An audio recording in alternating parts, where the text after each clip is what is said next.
Bonjour à tous, je suis ravie de vous retrouver aujourd'hui pour cette nouvelle vidéo et particulièrement ce jour puisque je lance officiellement le challenge Pâle Printemps 2024. Non pas comme l'année dernière parce que je ne sais pas ce que j'avais fumé, cette édition se déroulera bien du 1er avril au 30 juin et regroupe, comme les années précédentes, 12 catégories qui se veulent très simples mais qui se renouvellent un petit peu. Je crois que j'en ai renouvelé 4 sur les 12, donc j'espère que ces nouvelles catégories vous plairont. Donc vous aurez 3 mois, ce qui équivaut en moyenne, ça dépend combien vous mettez de livres ou de graphiques dans vos pales évidemment pour chaque catégorie.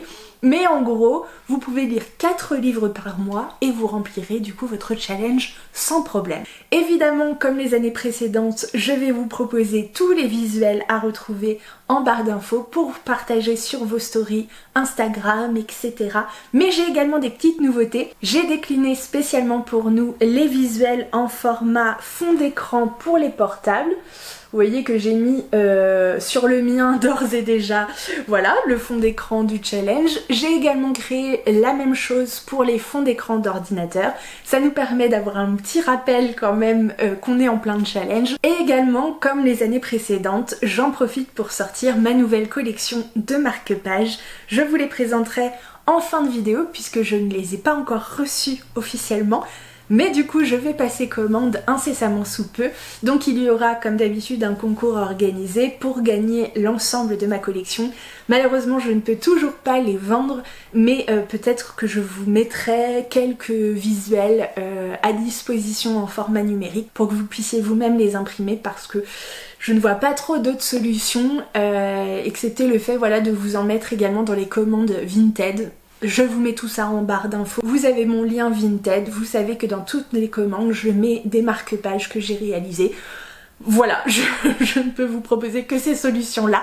Donc bref, je vous présente tout de suite les catégories et en fin de vidéo, les nouveaux visuels de marque-pages. On y va? C'est parti! Pour commencer, j'ai décidé de renouveler la première catégorie du challenge. Celle-ci porte désormais le nom de rosée, puisque la petite rosée qu'on trouve dans nos jardins au printemps le matin fait toujours écho en moi. Et pour cette catégorie, je vous propose de sélectionner un livre de vos pales qui a une couverture soit brillante, soit qui possède, vous savez, du foil dessus. Et dans ma bibliothèque, je vous dévoile également ma pile à lire tout de suite, j'ai décidé de sélectionner Bruxelles d'Éléonore de Villepoix qui est sortie chez Hachette Roman. Je vous lis tout de suite le résumé. À Bruxelles, depuis le printemps, des œufs se volatilisent. Le Parlement des oiseaux décide de tirer au clair ces disparitions mystérieuses.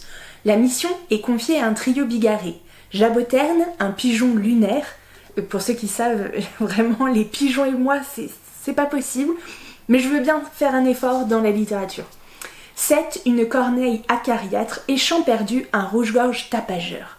En 8 jours, d'un bout à l'autre de la ville, cette équipe improbable va devoir résoudre l'affaire, quitte à y laisser des plumes. Donc vous voyez le travail de foil doré qu'il y a sur toute la couverture tissée, qui est absolument magnifique. Donc j'ai hâte de découvrir ce nouveau titre qui n'est plus si nouveau que ça, d'Éléonore de Villepoix, la maman de la ville sans vent. La deuxième catégorie n'a pas changé, elle s'intitule toujours Fleurs et vous propose de choisir dans vos piles à lire une couverture fleurie. Et cette année je n'ai rien réinventé puisque j'ai choisi d'enfin sortir de ma pile Rose éternelle d'Ophélie Duchemin, sortie aux éditions Plume Blanche que tout le monde a déjà lu, je crois, sauf moi. Donc il est grand temps de faire sortir ce titre de ma pile à lire, sachant que je prépare ma sortie dans pas très longtemps aux Imaginales, donc peut-être aurai-je la chance de croiser Ophélie Duchemin. J'aimerais du coup avoir lu enfin ce titre. Vous savez qu'on est ici sur un retelling de notamment La Belle et la Bête, mais qui s'éloigne un petit peu je crois.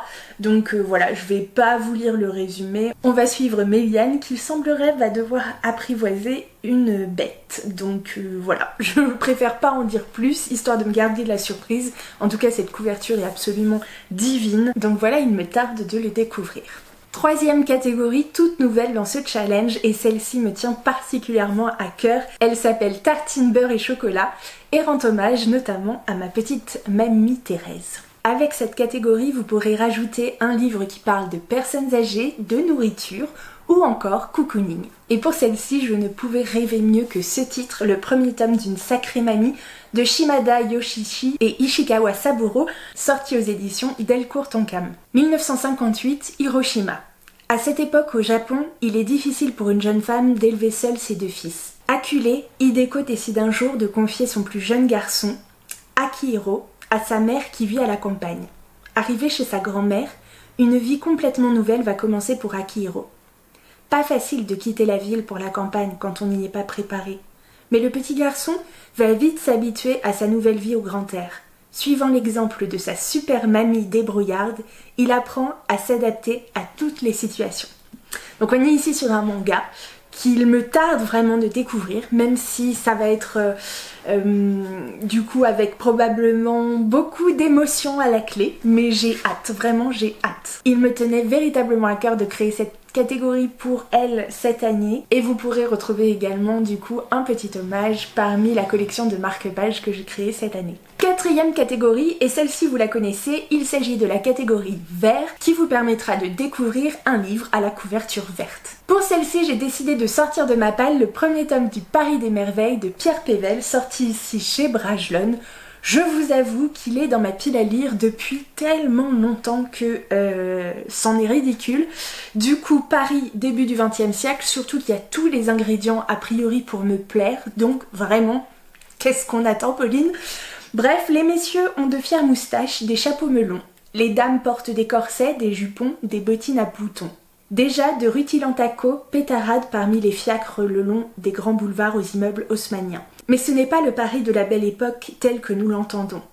La tour Eiffel est en bois blanc, les sirènes ont investi la Seine, les farfadets, le bois de Vincennes. Des chats ailés discutent philosophie et une ligne de métro permet de rejoindre le pays des fées. Non mais, le truc est fou. Occupé à enquêter sur un trafic d'objets enchantés, Louis Denisard Hippolyte Griffon, mage du cercle Sian, se retrouve mêlé à une série de meurtres. Confronté à des gargouilles immortelles et à un puissant sorcier, Griffon n'a d'autre choix que de s'associer à Isabelle de Saint-Gilles, une fée renégate que le mage ne connaît que trop bien. Bienvenue dans le Paris des merveilles. Ah, j'ai trop hâte, au secours, au secours, au secours. Mais je me demande s'il n'y a pas une série qui est sortie inspirée sur ça et que j'ai commencé. Vraiment, j'ai un gros doute. Bref, en tout cas, j'ai vraiment hâte de me pencher sur le sujet parce que ça a l'air fou et que c'est pile poil du coup dans le créneau où normalement c'est un carton plein pour moi. Cinquième catégorie qui s'intitule cette fois Enfance, vous la connaissez. On va choisir un titre évidemment jeunesse ou alors qui fait intervenir des animaux. Celui-ci, je crois l'avoir déjà présenté dans mon dernier challenge, mais du coup ça veut dire qu'il n'est pas sorti. C'est Les Enfants des Feuillantines de Célia Garino, sorti aux éditions Sarbacane dans la collection X'. Bienvenue aux Feuillantines, nous sommes dans une maison normande secouée par les vents et surtout par ses habitants, la famille Mortemer.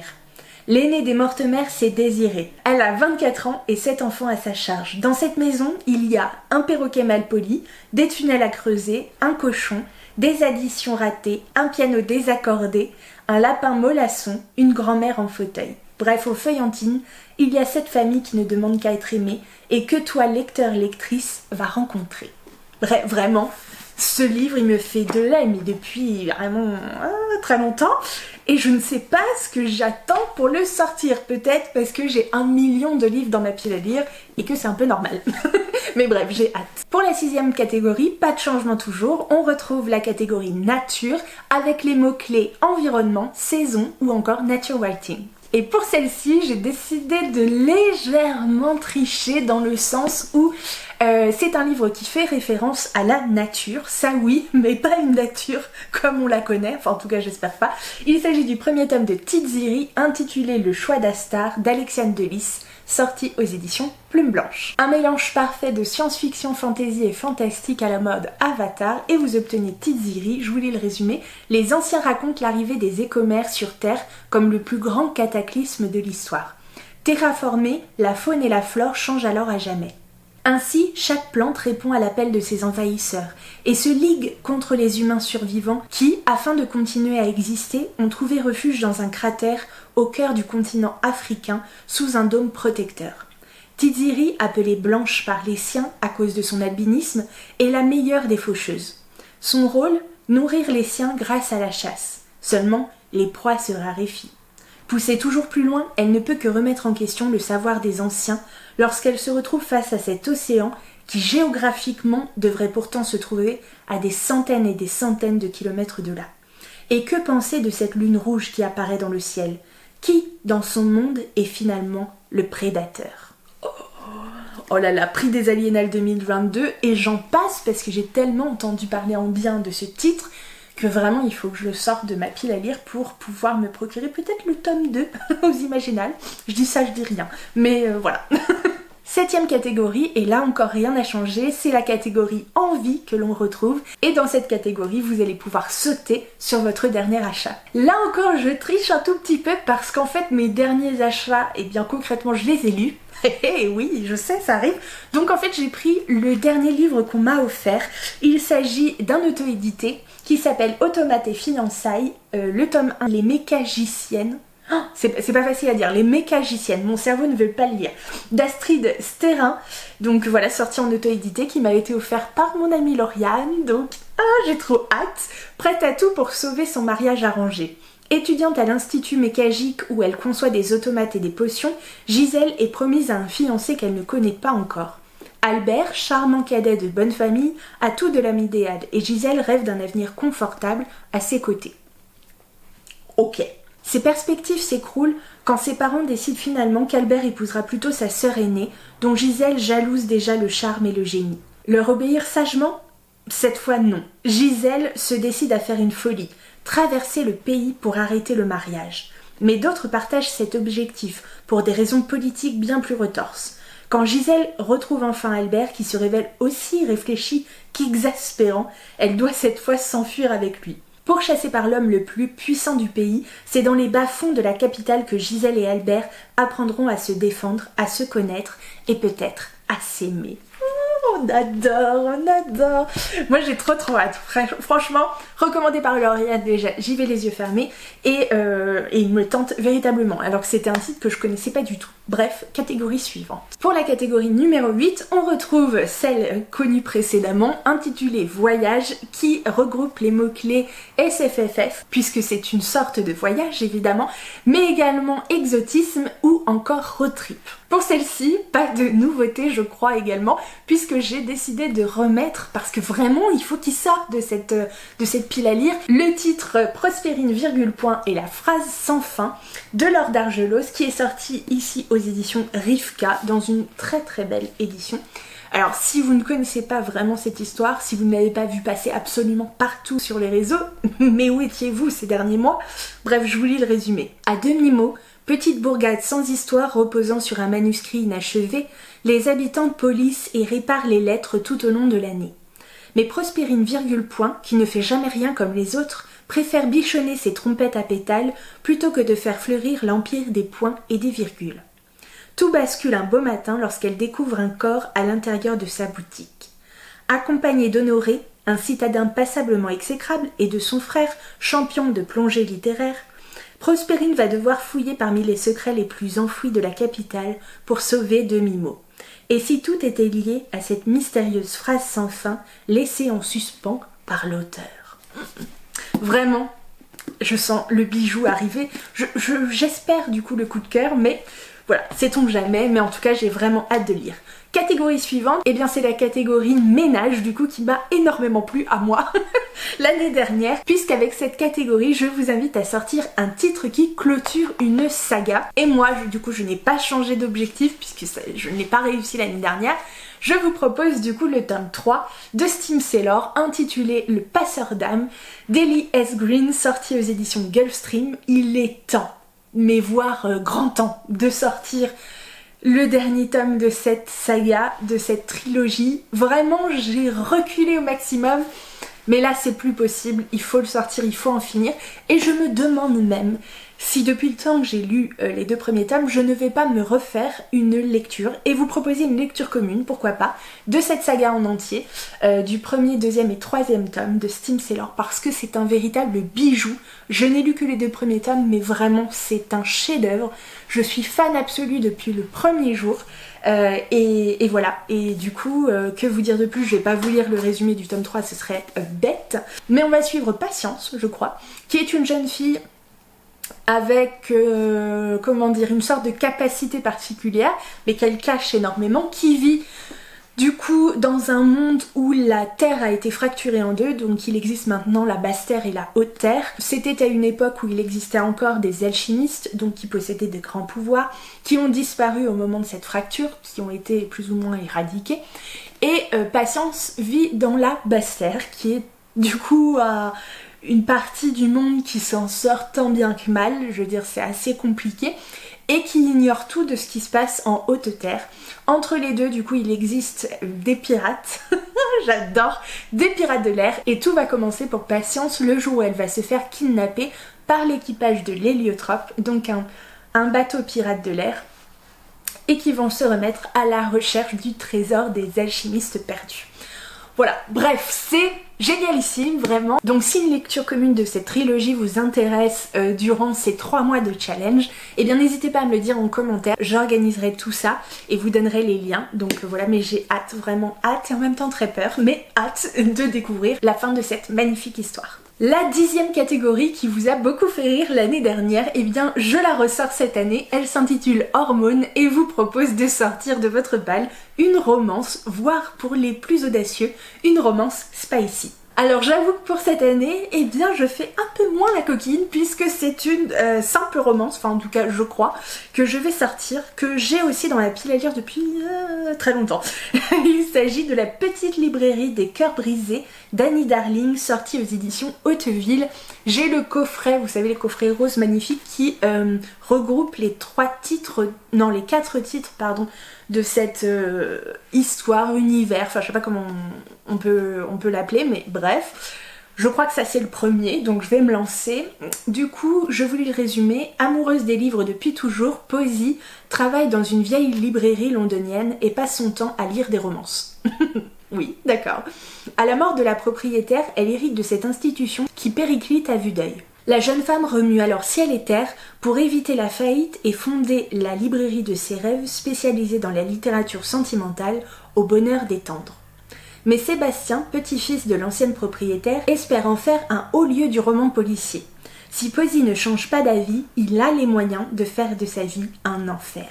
Un livre drôle et émouvant dont on ne fait qu'une bouchée, The Book Lover's Boudoir, une comédie romantique haute en couleurs au cœur d'une librairie anglaise au charme suranné, un incontournable pour tous ceux qui ont espéré vivre les histoires d'amour qu'ils ont lues. 11e catégorie, une nouveauté cette année, elle s'intitule Danse et vous propose un titre qui évidemment évoque d'une manière ou d'une autre la danse en général, ou encore, j'ai trouvé une alternative. Quand on parle de danse, on parle parfois de danse à 2 ou à 3 temps. Et bien moi je vous propose une lecture à plusieurs temporalités. Et pour celle-ci, j'ai sorti de ma pile à lire un cadeau qui m'a été offert, je crois, par Laetitia du coin lecture de Galae. Et oui, c'est ça, c'était pour mon anniversaire en 2023. J'ai mis un petit post-it ici. Bah, je vous ai dévoilé. Il s'agit de Ce que murmure le vent d'Amy Hermon. Je veux dire, on en a entendu parler de partout. Sorti ici aux éditions Le Livre de Poche. Vraiment, il paraît que cette lecture est folle, donc j'ai vraiment hâte de le découvrir. New York 2001, pour respecter les dernières volontés de son grand-père adoré, Anne Gallagher fait le voyage de Brooklyn jusqu'à Dromahair, un petit village du nord de l'Irlande, afin de disperser les cendres de son aïeul sur sa terre natale. Avalée par le brouillard au milieu du lac où elle lui fait ses derniers adieux, elle est victime d'une mystérieuse attaque. Quand Anne se réveille, elle est en 1921. Dans le domaine de ses ancêtres, tous semblent penser qu'elle est sa propre arrière-grand-mère, disparue lors de la sanglante insurrection de 1916. Perdue au cœur des heures les plus sombres de l'histoire irlandaise, alors que gronde déjà la guerre civile et le chaos, la jeune femme du XXIe siècle doit tout réapprendre. Déchirée entre son désir de retourner à la vie qui était la sienne et la folle liberté que lui offre ce nouveau départ, Anne réussira-t-elle à trouver sa place ? Avec une précision historique remarquable et une écriture d'une grande élégance, Amy Hermon nous offre une éblouissante épopée familiale. Donc je sais que du coup quand on dit deux temporalités, enfin voilà, c'est pas tout à fait ce qu'on entend par là, mais je trouve que ça marche. Donc on peut tricher comme on veut dans ce challenge, donc pas de souci. Et pour la 12e et toute nouvelle catégorie, je l'ai intitulée Pâques, avec le mot-clé œuf surprise qui sous-entend en fait un titre choisi par un proche. Et comme je voulais tous du coup vous permettre de me choisir une lecture, je vous propose tout simplement un vote dans les commentaires entre deux titres de ma pile à lire. Je vais épingler les deux commentaires et celui qui aura le plus de likes, eh bien ce sera celui que je lirai. Vous avez jusqu'au 1er avril pour voter évidemment. Après ça, il faudra de toute façon que je fasse un choix. Je vous propose de choisir entre deux titres qui m'ont été très gentiment envoyés par leurs auteurs. Donc le premier titre s'intitule Mirage, la voix d'un nouveau monde de Melissa Amri, sorti aux éditions... je crois qu'elle m'a dit la prononciation mais j'ai oublié, c'est Lansdale. Donc on est ici sur un SF je crois. La voix d'un nouveau monde. Kate n'attend qu'une seule chose dans la vie, s'évader de Presqu'Île, petite ville du Maine, pour rejoindre son nouvel Éden, un monde hors temps, hors sol, un monde où vit Sean, un jeune homme aussi séduisant que mystérieux. Kate sait que tout ceci n'est qu'un rêve, jusqu'au jour où ce dernier apparaît en chair et en os à la cantine du lycée. Il lui révèle que c'est une hypersensible, pourvue de pouvoirs extraordinaires. Son don est d'une telle puissance que les sages de Mirage désirent la rencontrer. Elle n'a pas le profil des hôtes habituels. Il est donc urgent qu'elle apprenne à contrôler ses accès sur le site pour la sécurité et le bien-être de chacun. En parallèle, à des milliers de kilomètres de là, dans les entrailles souterraines d'un bunker imprenable, un jeune médecin n'en peut plus de son travail. Surveiller les constantes d'un homme qui a été plongé dans un coma artificiel depuis plus de 20 ans. Tout est secret autour de ce captif. Seule donnée connue, sa dangerosité extrême. Le compte à rebours est lancé pour l'avenir de Mirage. Kate a été choisie et elle va devoir affronter des forces d'une violence insoupçonnée pour protéger tous ceux qu'elle aime, ici et ailleurs. Quand les pouvoirs de Mirage font s'écrouler les certitudes de notre monde comme un château de cartes, qu'en est-il des sentiments et des liens qui nous unissent ? Voilà, donc vraiment ce titre me fait extrêmement envie. Je ne sais pas trop à quoi m'attendre, mais je trouve que le résumé est hyper intriguant. Et le deuxième titre que je vous propose de découvrir, il s'agit de Dania, les deux royaumes d'Olivier Hérol, sorti aux éditions Les Trois Colonnes. Je vous lis le résumé. La sécheresse printanière a fortement affaibli la Zérie, une province du royaume de Dania Ouest que Géco gouverne pour le compte de son père, le roi Igita Ier. Les récoltes sont gravement touchées et le Rouge, le fleuve qui sépare la Zérie des voisins guerriers, n'augure rien de bon pour Géco et ses hommes. Si les premières révoltes liées à la sécheresse ont eu le mérite de réveiller la garde prétorienne, Géco redoute que les voisins Mèdes en profitent pour les envahir en ce moment de trouble. Les barons zériens encouragent Géco, maître de Zérie, à demander de l'aide à son père, mais son ego le freine dans sa prise de décision. Pourtant il va devoir agir vite, car le royaume de Dania Est observe, comme il l'a toujours fait, pour agir si une opportunité se présente. D'autant plus que loin des intrigues de la noblesse danienne, un complot se fomente pour rebattre les cartes. Voilà, du coup deux titres qui n'ont absolument rien à voir, mais je vous laisse choisir ma prochaine découverte. Voilà pour ce qui est des catégories et de ma pile à lire. Je vous dévoile désormais les nouveaux marque-pages de cette collection 2024. Le premier sera évidemment celui du challenge, donc le challenge Pâle Printemps 2024. Vous le voyez sur un format assez rosé, j'aime bien, du coup ça change. Perso je les trouve assez chouettes, avec les catégories donc, que vous voyez au dos, donc il sera recto verso évidemment. Je vous propose sur le format citation, celui qui fait référence au titre que j'ai particulièrement adoré en 2023. Il s'agit de La maison au milieu de la mer céruléenne de T.J. Klune, donc sorti aux éditions de Saxus. Voilà, j'ai essayé de faire représenter cette maison au bord d'une falaise, donc voilà, au bord de la mer, et qui représente vraiment tout ce que j'ai adoré. Je sais que tout le monde l'a pas aimé, mais il me tenait à cœur de le faire rentrer dans la collection de marque-pages de cette année. Donc voilà, j'espère que vous l'apprécierez autant que moi. Je vous propose également celui-ci qui fait référence à un K-drama que j'ai particulièrement apprécié et dont je vous ai parlé il n'y a pas très longtemps en sortie livresque. Il s'agit de A Business Proposal, donc voilà, qui est sorti notamment sur Netflix et voilà, vous avez la petite citation évidemment. Et si vous reconnaissez la dernière scène de la série, voilà, sous les cerisiers en fleurs, eh bien ça vous semblera familier. En tout cas ça me faisait vraiment penser au printemps, j'avais envie du coup voilà, de faire un petit clin d'œil à cette série que j'ai beaucoup appréciée, qui m'a beaucoup fait sourire et voilà, me détendre et tout, donc j'avais envie de partager ça. Et évidemment, comme je vous l'avais dit en début de vidéo, j'ai créé une collection toute particulière qui s'appelle Thérèse et qui fait bien évidemment hommage à ma propre grand-mère qui voilà, était quelqu'un de très important dans ma vie et voilà, je voulais me souvenir par petites touches de bons moments et du coup la retrouver dans mes livres parce que c'est une passion dont je lui parlais très souvent. Donc c'est un petit truc que je vous partage aussi pour ceux du coup qui adorent leur grand-père, leur grand-mère, qui les ont encore, qui les ont perdus, voilà, que vous en profitiez ou que vous vous en souveniez. Et bien voilà, je voulais partager cette catégorie qui me tenait particulièrement à cœur, donc j'espère qu'elle vous plaira. En tout cas moi je l'adore personnellement, donc voilà, je suis fan et j'ai très hâte de voir les versions imprimées pour pouvoir les glisser dans mes lectures préférées. Donc voilà, j'espère que vous avez apprécié cette vidéo, que vous avez apprécié cette nouvelle version du challenge. N'hésitez pas à me dire tout ça en commentaire, n'hésitez pas à me partager également si vous faites vos pals, que ce soit en privé ou directement sur Insta ou sur YouTube. N'hésitez pas à tout m'envoyer par mail ou en DM sur Insta sans problème. N'hésitez pas à m'identifier parce que comme ça au moins je les verrai plus facilement. Et puis on n'oublie pas non plus le hashtag challenge PAL printemps 2024 puisque c'est officiel, c'est celui de 2024. Et voilà, j'ai hâte qu'on papote autour de toutes ces lectures. J'espère sincèrement que vous prendrez le temps d'y participer. C'est rien de bien compliqué, voilà, on peut clairement tout mettre et sur 3 mois, 4 livres par mois, ça devrait pouvoir le faire. C'est vraiment sans pression, c'est juste pour se faire plaisir et pour partager autour du livre durant ces quelques mois. Voilà, j'espère que vous apprécierez. Je vous retrouve très bientôt pour une prochaine vidéo avec une invitée, donc j'espère que cette vidéo vous plaira autant qu'à moi. Prenez soin de vous, je vous souhaite de très belles lectures et vous fais bien sûr plein de gros bisous.